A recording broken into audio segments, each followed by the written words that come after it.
होऊ न देणारी उपकरणं लावा, नाहीतर आम्ही तुम्हाला बंद करू. म्हटलं नाही, तसं नाही करायचं.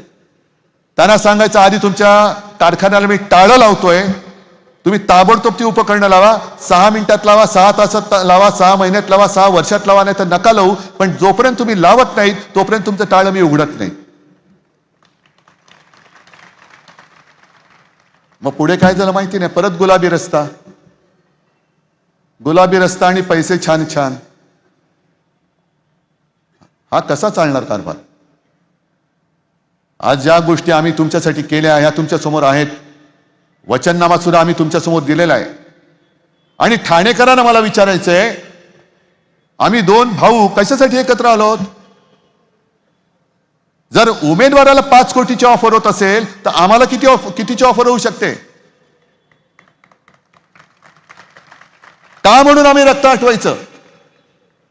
का म्हणून आम्ही यांच्या समोर उभं राहायचं?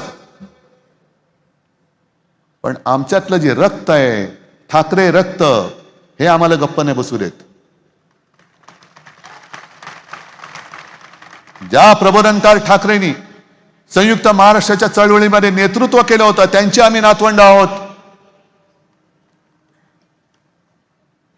आम्ही त्यांचे लाड जरूर करू. पण जर का आमच्या खांद्यावरती बसून पुढे काय म्हणतात तुम्हाला माहिती आहे, तसं काय करण्याचा प्रयत्न केला तर कानफटात पण मारायला आम्ही कमी नाही करणार आहोत. सगळे एकत्र राहतो.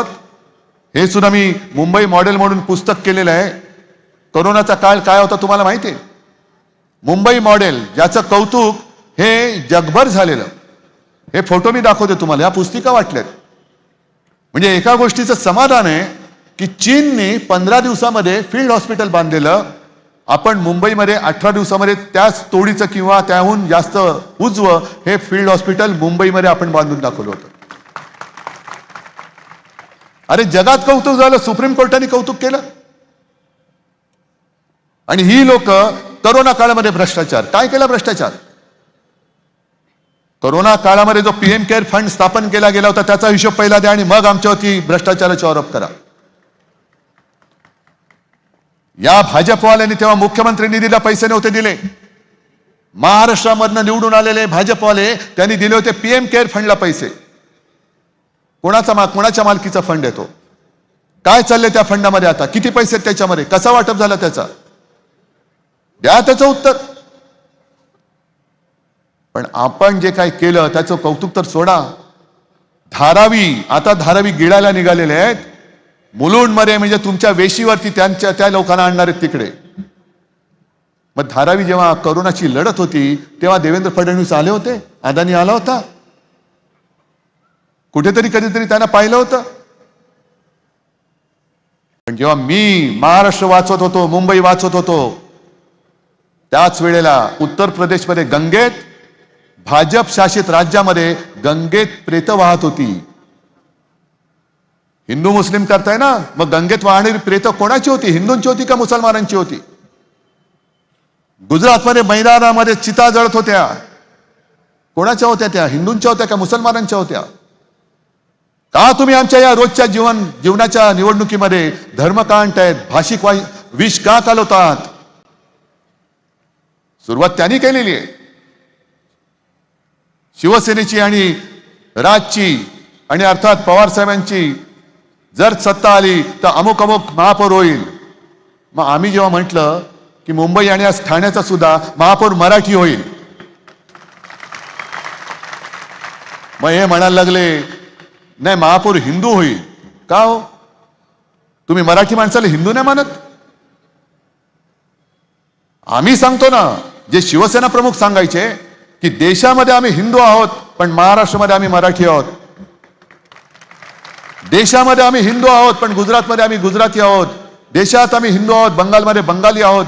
प्रत्येक भाषेचा प्रांत आहे आणि त्या प्रांतामध्ये त्या भाषेचा मान हा राखला गेलाच पाहिजे. आम्ही आमच्या घरात आमच्या भाषेचा मान मागतो, तुमच्या घरात येऊन नाही मागतो. आणि इतर राज्यामध्ये मला एक माणूस असा दाखवा, मराठी माणूस, जो तिकडे जाऊन दादागिरी करतोय. आहे कोण? तिथे जाऊन तो बिल्डर झालाय, आणि तिथल्याच माणसाला घर नाकारतायत, उभा चिरतील त्याला तिथल्या तिथे. आमचं भांडण फक्त न्याय हक्कासाठी आहे. आम्ही ही सगळी कोरोना काळामध्ये जी कामं केलेत याच्यामध्ये सर्व भाषिकांची, सर्व, अगदी मुसलमान सुद्धा त्याच्यामध्ये होते, त्यांना सुद्धा उपचार केलेले आहेत. ख्रिश्चन सुद्धा होते, त्यांचे सुद्धा उपचार केलेत. गुजराती होते, उत्तर भारतीय होते, जैन होते, सगळेच होते, त्यांना सुद्धा उपचार करून आपण बरं करून घरी पाठवलेले आहे. जी कामं आपण ठाण्यात केली, मुंबईत केली, कोस्टल रोड केला, त्या कोस्टल रोडवरनं सगळेच जातात ना, सगळे धर्मीय जातात, सगळे भाषिक जातात. आणि विशेष म्हणजे तो कोस्टल रोड हा टोल फ्री आहे, गडकरींसारखा टोलवाला नाहीये तो. मुंबई गोवा रस्ता 200 वर्ष खड्डा पडणार नाही. अरे 200 वर्ष तो होणार की नाही हे आम्हाला कळत नाही अजून. किती वर्ष चालू आहे, चालू आहे, चालू आहे. ही निवडणूक ही ठाकरे बंधूंची नाहीये. आम्ही असे अनेक विजय सुद्धा मिरवलेले आहेत, पराभव पचवलेले आहेत. आजोबा जेव्हा लढत होते तेव्हा तर ते निवडणुका लढतच नव्हते. शिवसेना प्रमुखांनी कधी निवडणूक नाही लढवली. आमची तळमळ आहे ही तुमच्यासाठी आहे. आज संपूर्ण देशात, संपूर्ण महाराष्ट्रामध्ये कोण यांच्या झुंडशाही विरुद्ध आवाज उठवतोय? काय पडले आम्हाला गरज? पण आम्ही तुम्हाला बांधील आहोत, अदानी किंवा भाजपला बांधील नाही आहोत. आम्ही देशभक्त आहोत, आम्ही महाराष्ट्र भक्त आहोत, आम्ही मोदी भक्त किंवा भाजप भक्त नाही आहोत. होय, आम्ही दिला होता त्यांना पाठिंबा, पण फसगत झाली. मी मागेच म्हटलं की शिवसेनेची 25 वर्ष भाजपा सोबतच्या युतीमध्ये सडली, तेच आज मी पुन्हा बोलतोय. आणि आता तुमचे आयुष्य